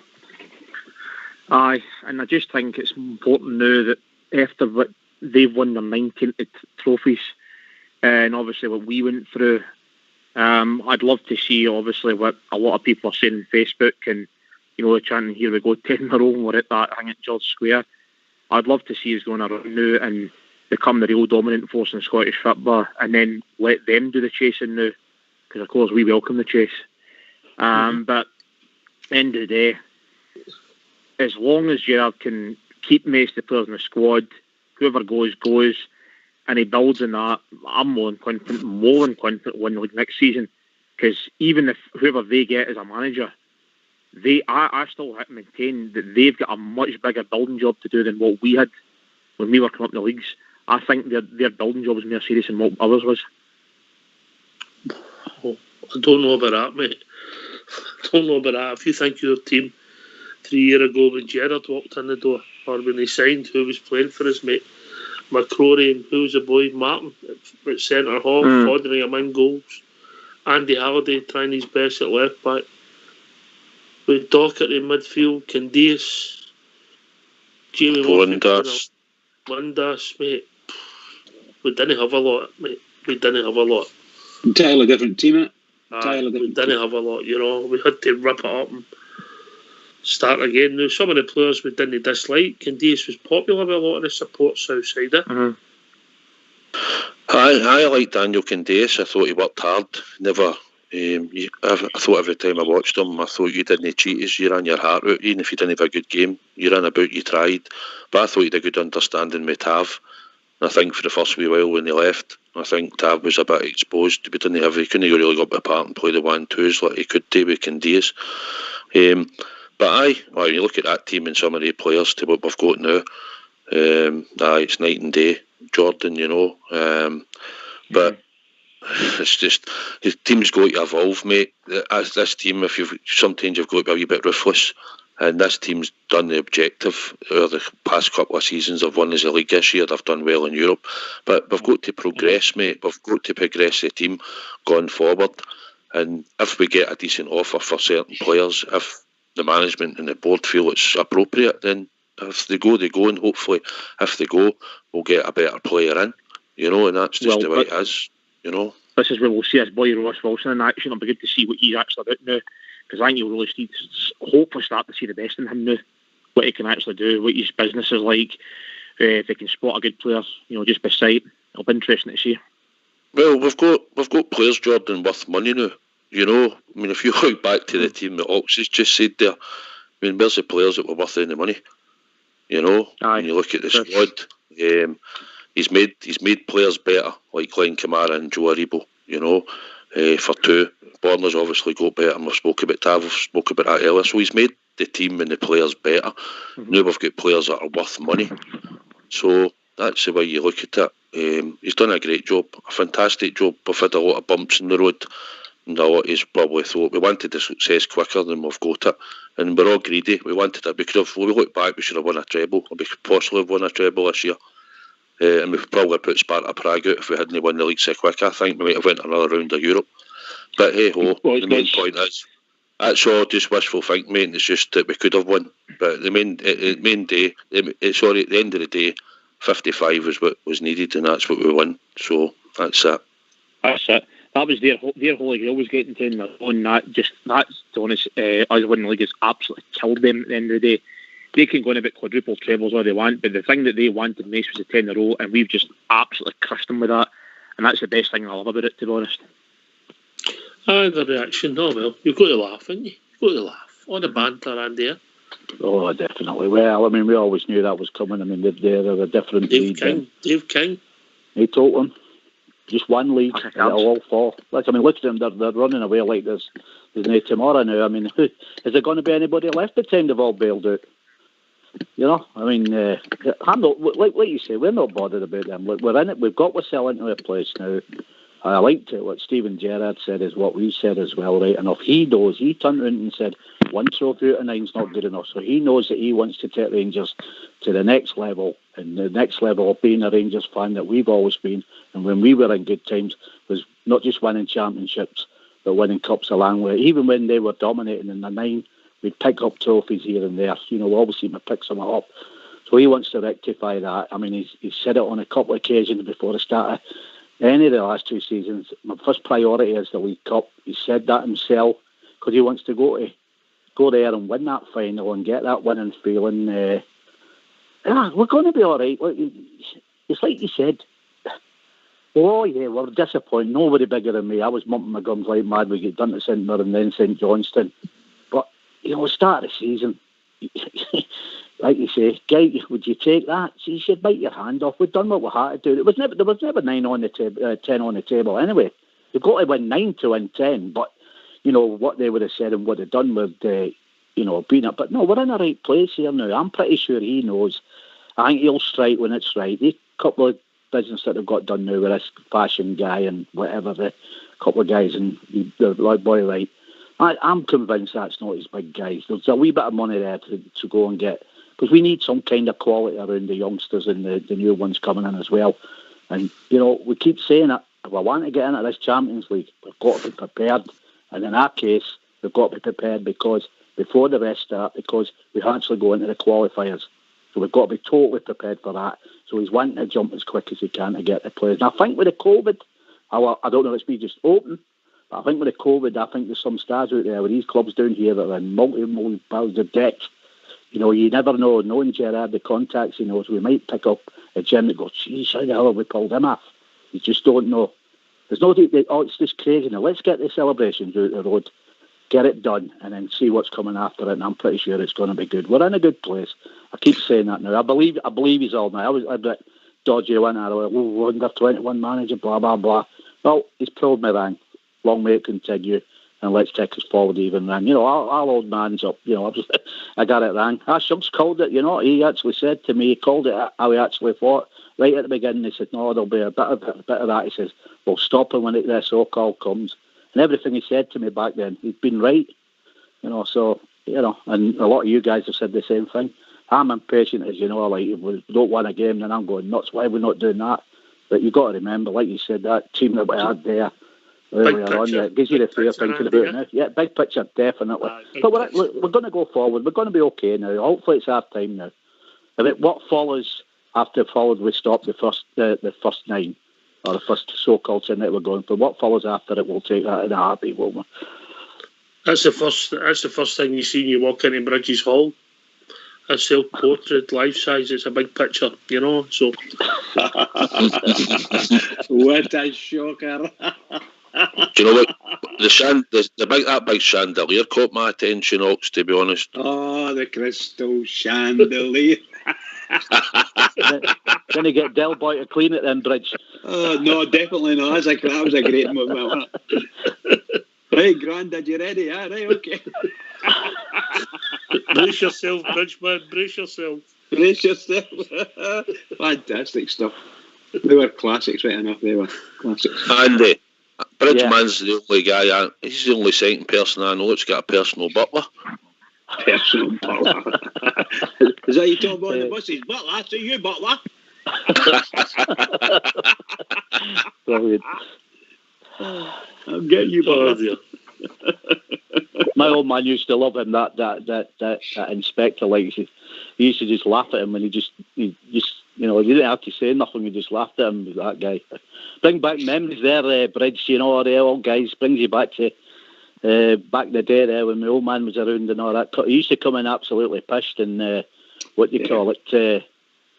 that would be on the Sunday night there. He'd be in for about 8 o'clock, like, you know what I mean? And he'd sit down and he'd just absolutely... He used to, you know, the old... you know when you see the musicians playing with playing the fiddles and all that. Uh-huh. When he was slush, like, he used to turn the volume down and watch him playing. Some of the comments he used to make, he used to be having stitches, like, you know, just watching these guys playing about with a fiddle and no volume on and that.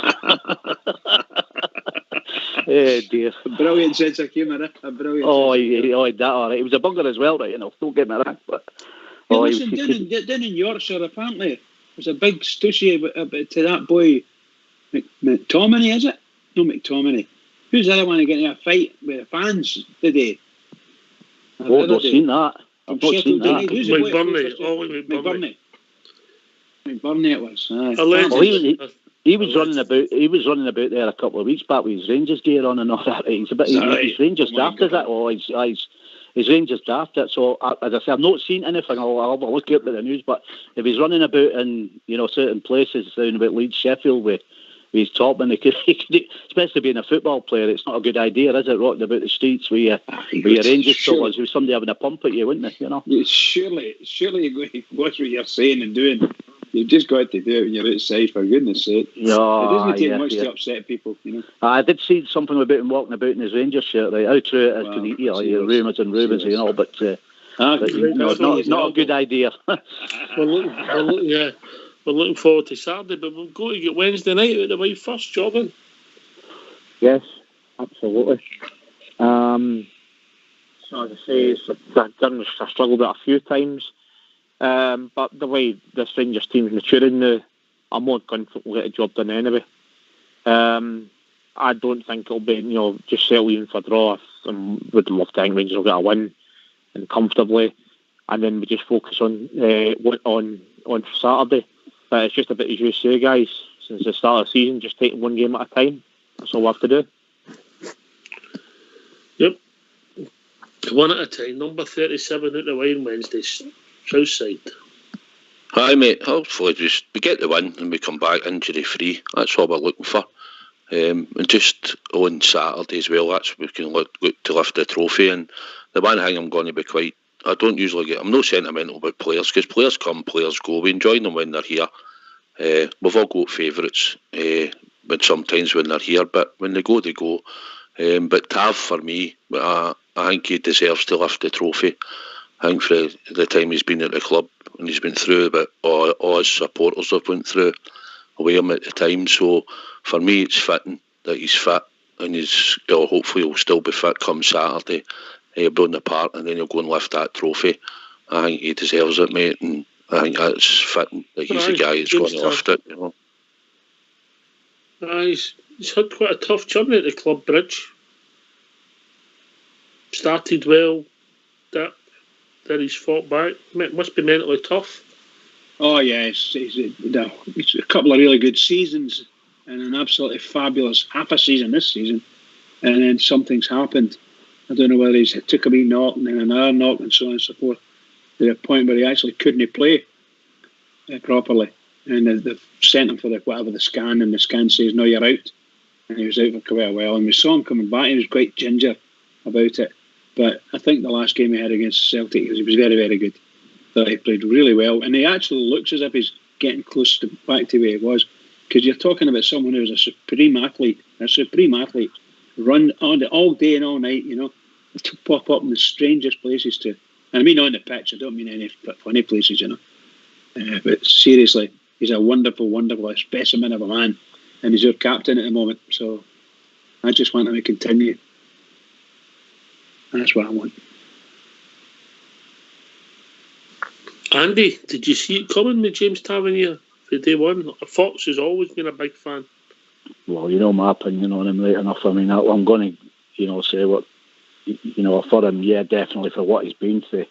But I think he's brought some of it on himself. The statement, I can't get my head around that. Never will get my head around it, no matter what he does on Saturday. The Reno Rangers captain comes out and says stuff like that. It reminds me when I first come into the show, a couple of weeks before it, when we played Kilmarnock, we get beat 2-1, and he said that, maybe sometimes a few Kilmarnock fans, when they're having a go at us getting tappers. I mean, you can't have statements like that. Even if you think you can't put that out to the masses or the Rangers support. It just doesn't sit well with me. But having said that, I thought it was brilliant to see the length of time he'd been out against the filth there. A couple of weeks, he didn't look like he'd been away.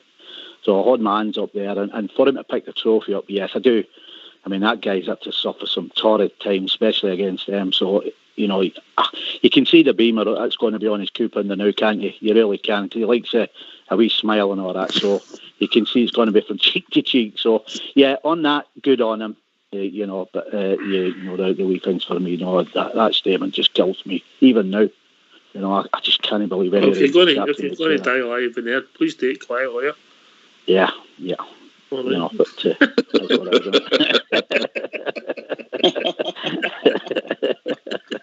Can I ask a question of someone who lives down in the Leeds area? They've got a left back called Barry Douglas who's out on loan at the moment. Is that right? Yes, I have. Yeah, there's talk of him. Rangers looking at him. Well, I was just going to ask you that question. He's in his 30s. I suppose 30, 31. Yeah. He's okay, Bridge. As I say, you're a wrong person to ask as far as watching football, because if it's not, as I've said to you before, if it's not, I tend not to watch much football from any part of the world unless it's Rangers.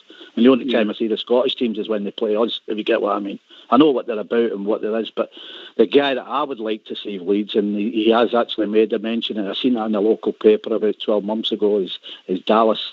He is absolutely fantastic, and him and his family are all Rangers nuts. And he don't hide the fact that his team is Rangers. We could get hold of him. I was kind of thinking, I threw out my son-in-law here that if you're coming for Ken... I don't know if he won. Yeah, well, that's the thing, yeah. But he's for Pollock, Bridgeman, he's for Pollock. We've got to do better than that, haven't we? Yeah, I can't disagree with you. I was only saying because he was obviously a Premier League player, or has been, and he has not a bad player. Hasn't been a bad player, let's put it that way. And he's free.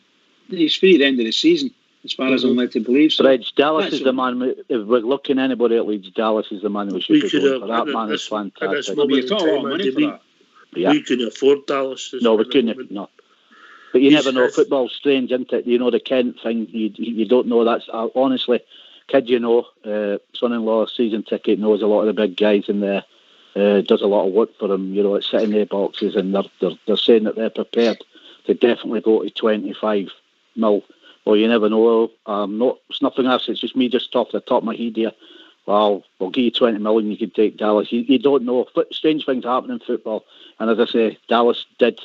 He said he wants to get to Rangers. That is a fact. I know that myself. That could be pretty. See the local papers down here. It's like in Bradford, it's the Telegraph one that they go and they all bang on about Bradford. Well, the Evening Post is just practically all Leeds. And they're kind of intertwined with the Evening Post, what they call down here in Ellen Road. And they're never really far wrong when a story breaks or a big story breaks. I'm following this up because of the prospect of the way some stories are going, is that Rangers could make a fortune off of Borna if they transferred them, type of thing, And I don't know if there's any word on that at all. But if indeed someone like Borna leaves the club, I think that boy Douglas might be a sensible step. He's 32 in September, mate. 32. Yeah. Well, what I mean is he's an experienced player to step in. We've not got anyone. One England, one international cap. You're right, mate. You're talking about cover or first team. Absolutely. We've reached that time of the evening. Southside, show's done. Yeah. Quick tours that was, guys? Aye, good topics, mate. Good to hear Andy and Bob and that, and Jordan. So, a few topics, mate, and thoroughly enjoyed that. And I hope the people listening have enjoyed it as well, bro. Yeah. Over to you, Bridgeman. Well, what can I say? A wonderful evening, by the way. Thoroughly good. Really enjoyed the chats. Apart from getting insulted and shouted and slag. But I thought I'd just say that and get that in. We'll get more tomorrow for sure. Can I just say to all the Rangers fans all over the world, particularly Rangers fans on here on Rangers Radio, the Bridgeman's got 2 sleeps and a couple of naps. Keep it going for the Rangers, because we're going to come in there on Wednesday and win. We need the 3 points. Keep it going. Everybody, keep it going. Thanks to Andy, Bob Jer, and of course Jordan for coming in and joining us. Thanks to Bridgeman and Southside for taking the time to be on the panel. And of course Old School Blue and Fox, who's sitting in the background. This has been Rangers Radio. We'll be back tomorrow night between 8 and 10, talking about all things Rangers. Well, we'll be joined by the one and only Big Stevie Fairydrum. Thanks for listening. Stay safe. Take it away, Old School Blue.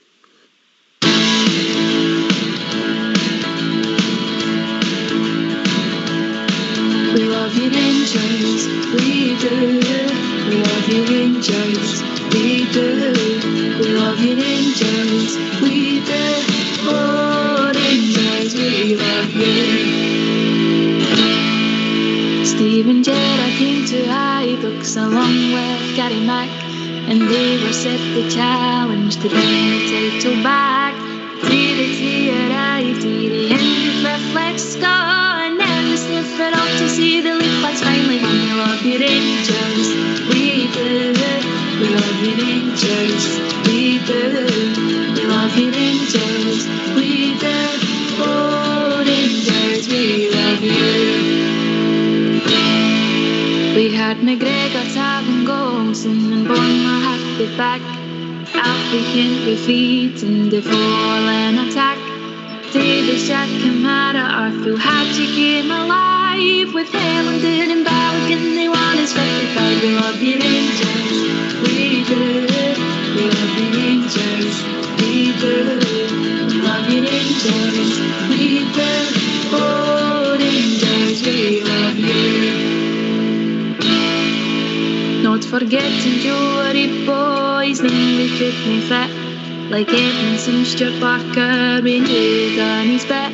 McLaughlin, Jones and Bassey, Patterson, Zungu. Though Nico Cattish didn't please, Rangers through and through. We love you Rangers, we do. We love you Rangers, we do. We love you Rangers, we do. Oh Rangers, we love you. Dave King and the Three Bears deserve some special praise. They fought and won the battles to bring these glory days. Too many more to mention, they gave us everything. Now everywhere around the world can celebrate and sing. We love you Rangers, we do. We love you Rangers, we do. We love you Rangers, we do. Oh Rangers, we love you. We love you Rangers, we do. We love you Rangers, we do. We love you Rangers, we do.